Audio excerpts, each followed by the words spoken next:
Welcome to online study on Indian Penal Code. In this session, we'll study the chapter 7 of the code, that is the offences relating to the Army, Navy, and Air Force. You are aware that sanctity of Army, Navy, and Air Force must be maintained. If an Army officer or a Navy officer or Air Force officer commits any offence during this while on duty, then they are liable under the respective law, that is Army Act, Army Provisions, so court martial is done. But here, if a private person commits any offence which affect the sanctity of the Army, Navy, or Air Force, such offences are punishable. What it says?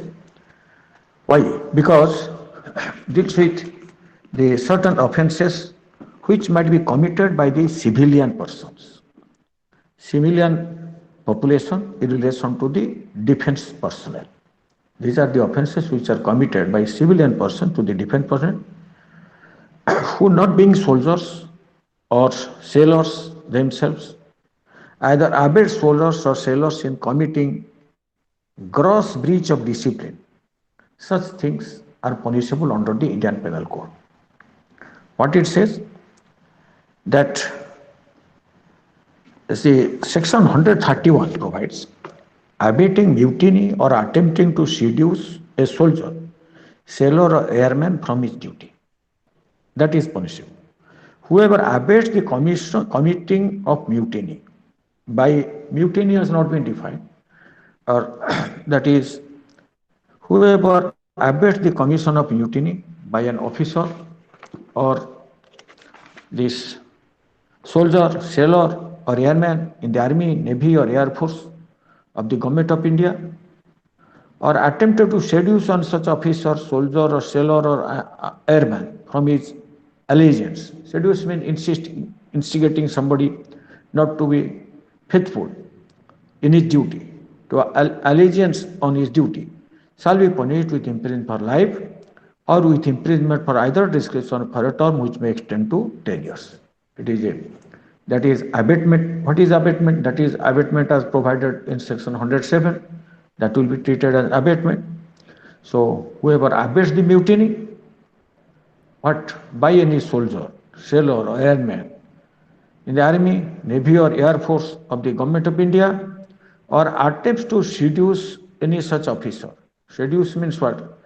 That is a persuading person not to be allegiance to his duty, to take away, shall be punished with imprisonment for a life or with imprisonment either discretion for a term which may extend to 10 years.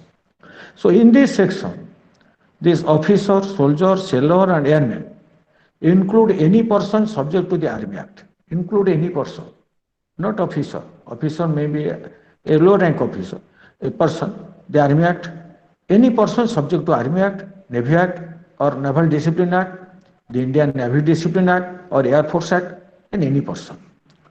Now section 132 says, abatement, mutiny, if mutiny is committed in consequence thereof. When there is an abatement for committing mutiny, and due to such abatement, some mutiny is committed, that is punishable with more sentence. This harsh sentence is there. Whoever abet the committing of mutiny by an officer, soldier, sailor, or airman in the Army, Navy, or Air Force of the Government of India, shall, if mutiny be committed in consequence of that abatement, because of that abatement, mutiny is committed, be punished with death sentence. This is death sentence is there, or with imprisonment for life, or imprisonment for either direction for a term which may extend to 10 years and shall also be liable to fine. Now, section 133 says, abatement of assault by a soldier, sailor, or airman on his superior officer when in execution of his office. When an Army officer or any Navy officer, Air Force officer, or is abated to assault or to assault his superior officer. That is for the purpose of, that is section 133. whoever abets an assault by an officer, soldier, sailor, airman in the army, navy, or air force of the government of India on any superior officer. That abatement is to uh, use force to any superior officer being in execution of the office shall be punished with imprisonment either discretion for a term which may extend to 3 years and shall also be liable to fine. 134 abatement of such assault if the assault is committed. Suppose there is abatement and because of such abatement assault is committed, then the punishment is more. Whoever abets and assaults by an officer, soldier, sailor or airman in the army, navy or air force of the government of India on any superior officer being in the execution of his duty shall if such assault be committed. If that assault is committed in consequence of such abatement, be punished with imprisonment by either discretion or per term which may extend to 7 years and shall be liable to fine. 135 abatement of desertion of soldiers, sailor or airman. What is desertion? Leaving the army, leaving the sailor or that is navy or air force and not to return. So that is desertion. Whoever abets the desertion of any officer, soldier, sailor or airman in the army, navy or air force of the government of India shall be punished with imprisonment of either discretion for a term which may extend to 2 years or with fine or with both. Now, harboring deserter, a person who has deserted the army, if he is harbored, if a person knowing that a person has deserted the army, if he is harbored by any person, and the person who harbors is not the wife of that person, then he is liable to punishment on section 136. What it provides, whoever accept as herein accepted, knowing or having reason to believe that an officer, soldier, sailor or airman in the army or air force of the government of India has deserted. First, the person who harbors must have knowledge that such person has harbored, deserted the army or navy or air force, and thereafter he harbors such officer, soldier, sailor or airman shall be punished with imprisonment either discretion for a term which may extend to 2 years or with fine. The provision does not extend to the case in which the harbor is given by a wife to her husband. What is harbor? Harbor has been defined where? In the any providing any food, shelter, etc. that is to be treated as harbor. Harbor that has been defined, that is in the previously we know that harboring has been defined. So that is providing shelter, food, even any facility, that is also to be treated as harbor. Now there is a section which provides what is defined as harbor. Harbor means public servant, then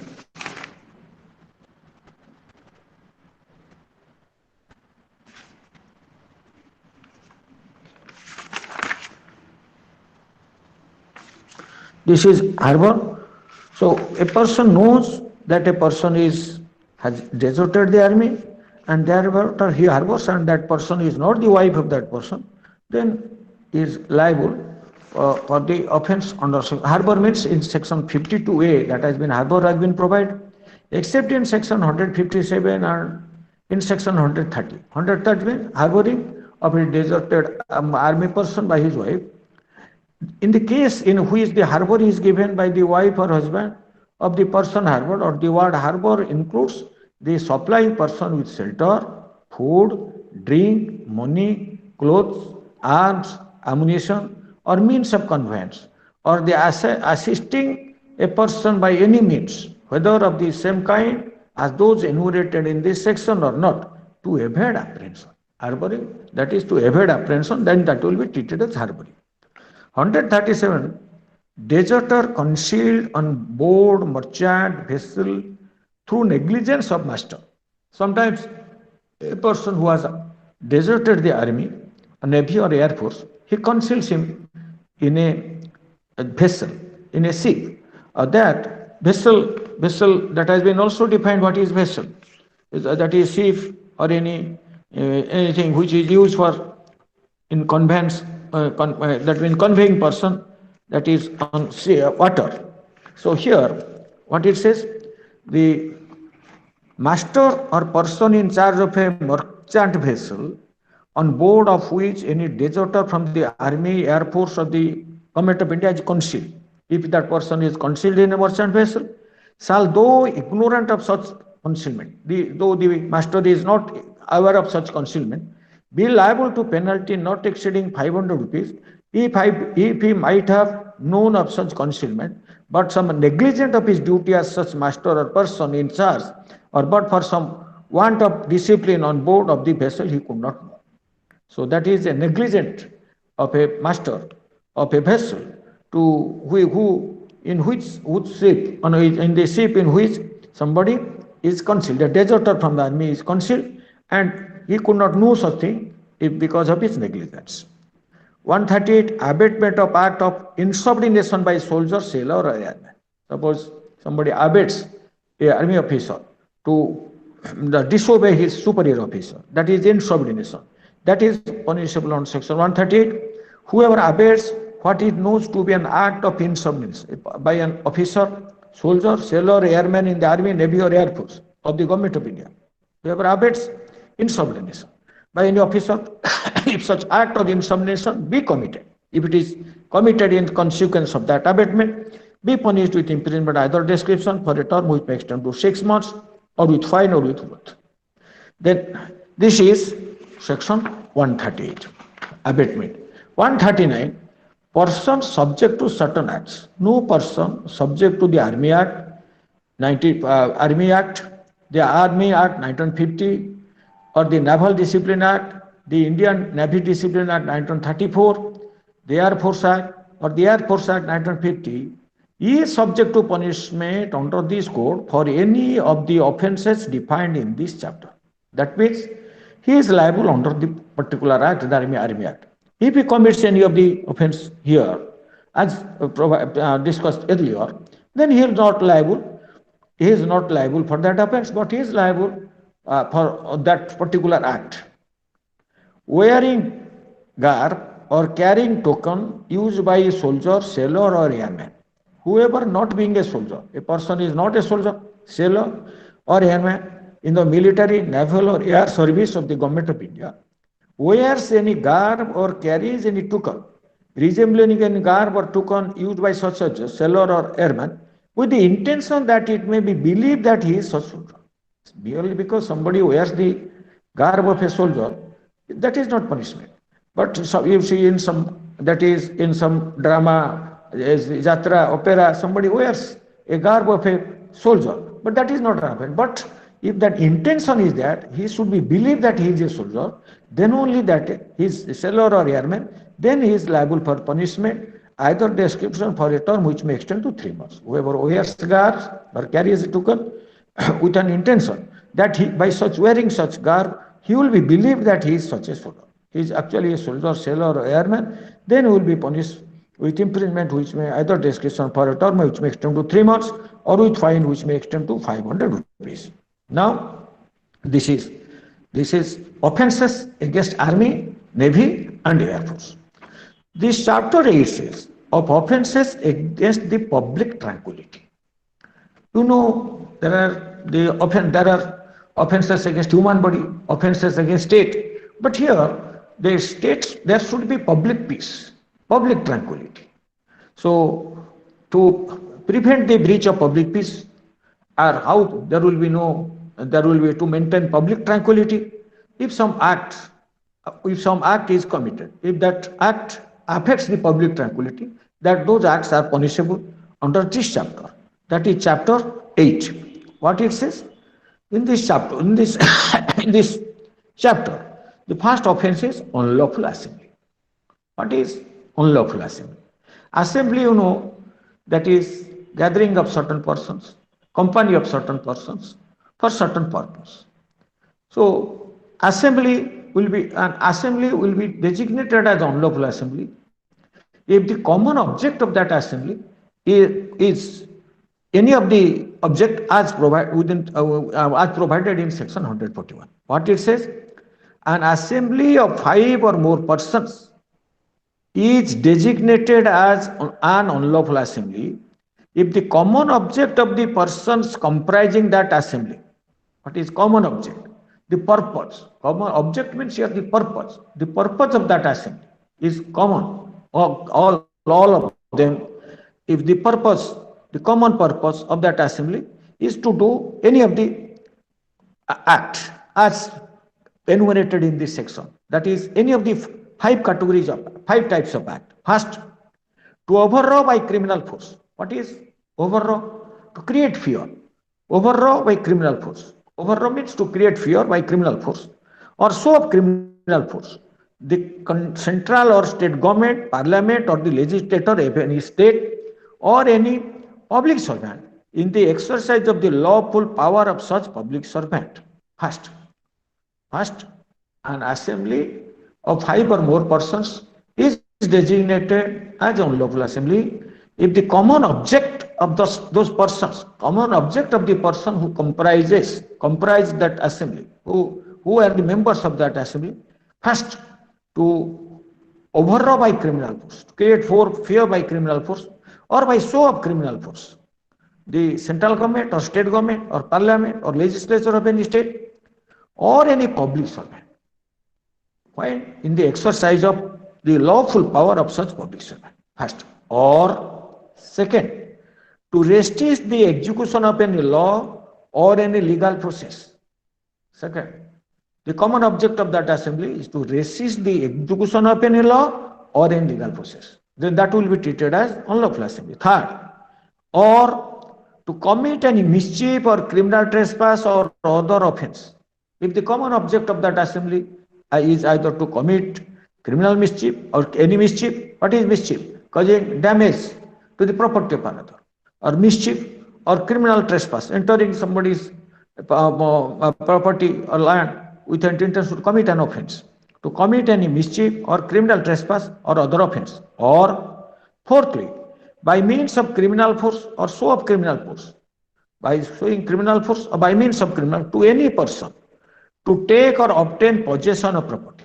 Third is by criminal force or show of criminal force to take or obtain possession of property, or to deprive any person of the enjoyment of a right of way. Somebody has a right of way, he is enjoying by criminal force or show of criminal force to deprive any person. The common object of that assembly is to deprive any person of the enjoyment of right of way or of the use of water. Common object is to deprive person to use of water or other incorporeal right of which he is in possession or enjoyment.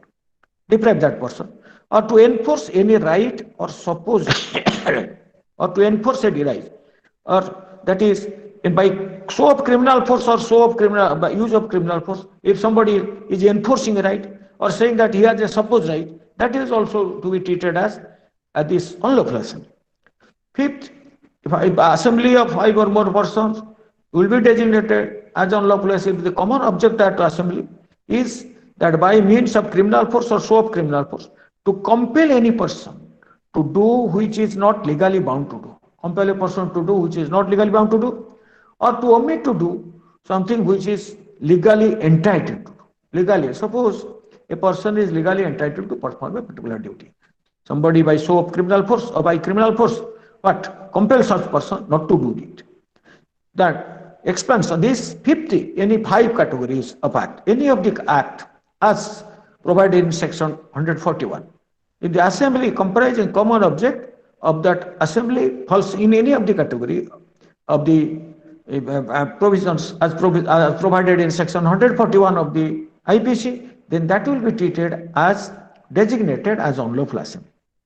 The explanation provides an assembly which was not unlawful when it assembled. Initially an assembly, that is when it was assembled that was not unlawful, may subsequently become an unlawful assembly. What it says? So initially, that what is common object? Common object means the common object, that is purpose for which. So that is unlawful assembly. So here, this unlawful assembly should have the underlying object of criminalization of unlawful assembly. Why? Is to discourage, that is assemblance of person which will affect public peace. It forbids resort to criminal force by 5 or more persons. This 141, what it says? This unlawful assembly. When an unlawful assembly is formed, then that affects the public tranquility. So that's why. So it is assembly, with common parlance, company of persons assembled together. In common parlance, in dictionary meaning is somebody they assemble for a particular purpose, usually for a common purpose. The IPC is concerned with unlawful assembly. So unlawful assembly, that is 5 or minimum is 5 or more persons. 5, and the foremost essential condition of unlawful is that it should consist of at least 5 or more persons. If the assembly is less than 5 or persons, then that will not be treated as unlawful assembly. An assembly of less than 5 is not an unlawful assembly within the meaning of section 141. The minimum member is 5 and more. 5 and more person. The common object is the purpose of all of them to do a particular act, which that is any of the act as provided, that is 5 types of act. Overthrowing the central or state government or public officer first, or resisting the execution of a legal process third, or commission of mischief, criminal trespass or any other offence third, or forcibly possession and dispossession of property. Fifth is illegal compulsion of somebody to do something which is not legally bound to do, or omit to do something which is legally entitled to do. So it is, the gist of the offence consists is overthrowing by criminal force. First, object must be the following: overthrowing criminal force. The overthrow means to create fear in the mind of somebody, that is to this parliament or the that is state legislative assembly or any public officer. Overthrow by criminal force or show of criminal force. To whom? Either central government or state government or parliament or legislative assembly or any public officer in the exercise of his duty. The second is resist the execution of any law or any legal process. Any law is carried out, a legal process, that is somebody is going to arrest somebody, that is a legal process. The police officer is going to arrest somebody, they are executing a legal process. If he is resisted mere saying by words not done, there must be some act, that act of resistance. That the resistance cannot some overt act. So here resisting that is mischief, that is legal process by execution of law, legal process. Third is commission of mischief, criminal trespass or any other offence. So that is forcibly. Fourth is forcibly taking possession of property, taking or obtaining possession of property, whether that is movable or immovable, corporeal or incorporeal, or to enforce any right. Fifth is that is to enforce any right by, or to enforce any supposed right, obtaining possession.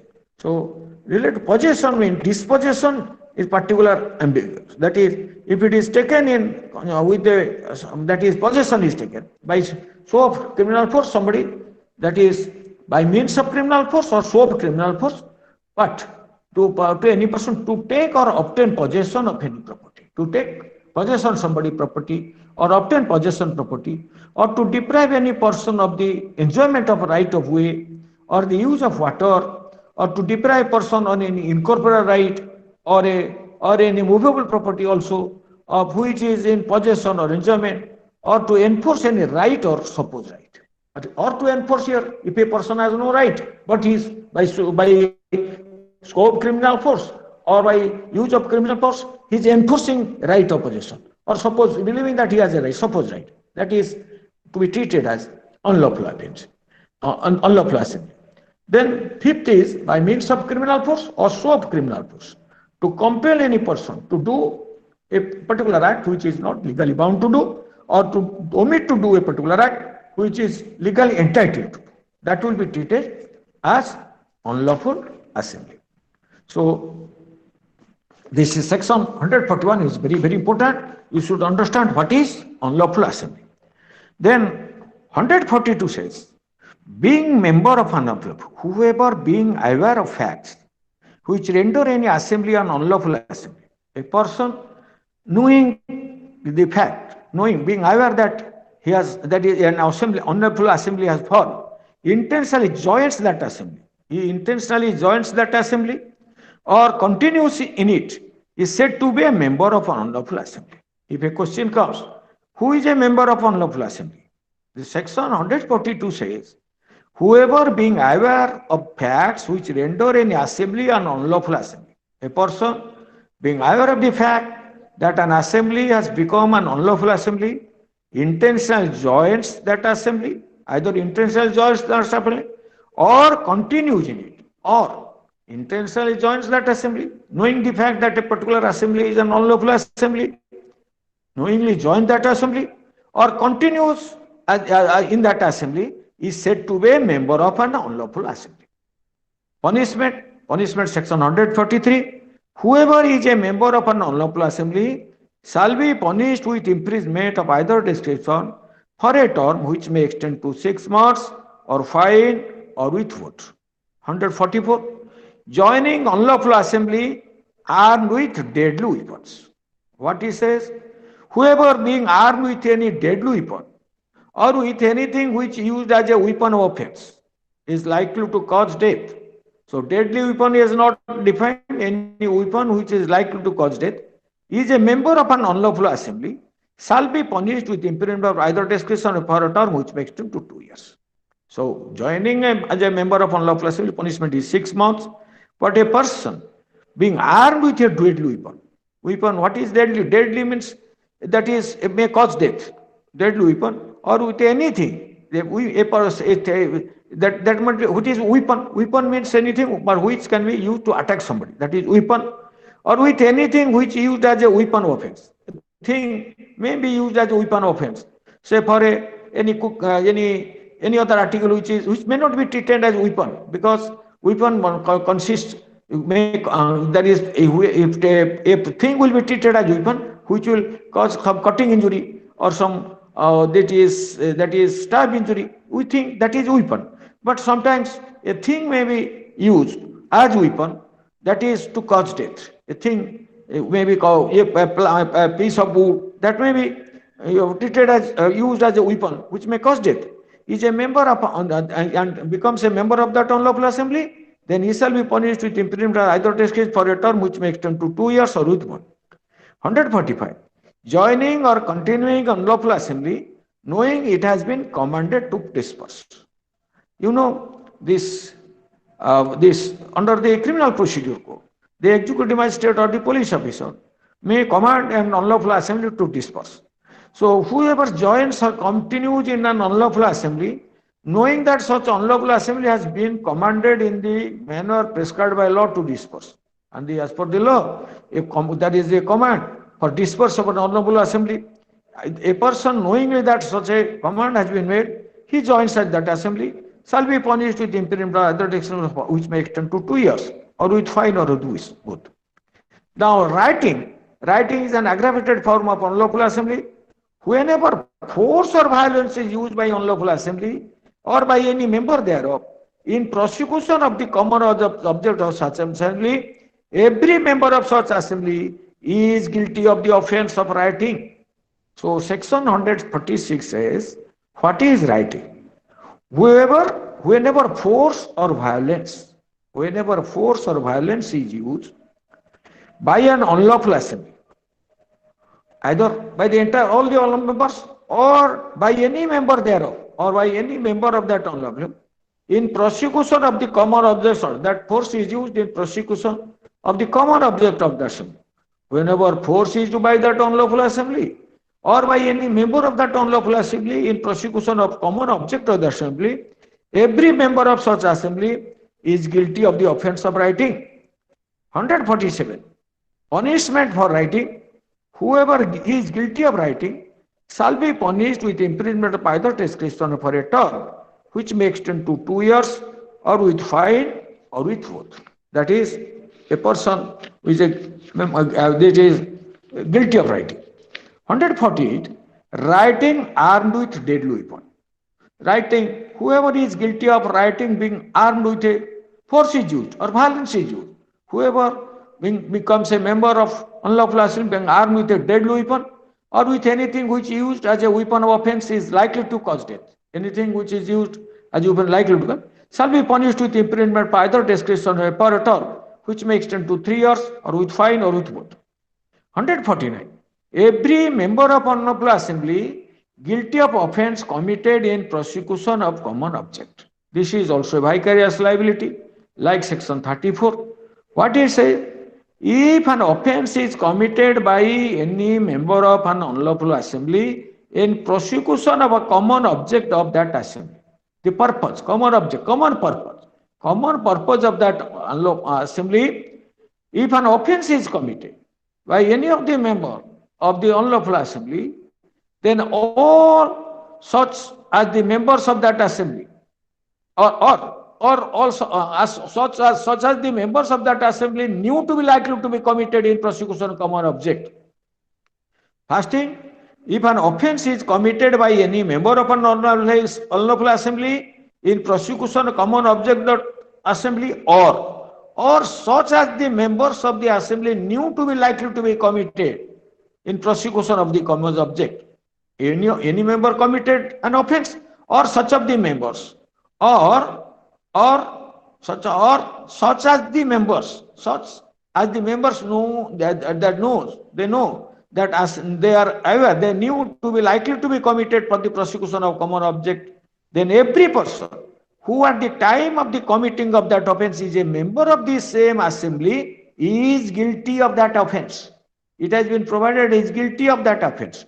Section 149 also makes a vicarious liability for the act of one member of the unlawful assembly, or if any member or all such members are aware, then you likely to be committed in the prosecution of the common object of that assembly, then every person who at the time of the committing of that offence, if that is a member of that assembly, is guilty of that offence.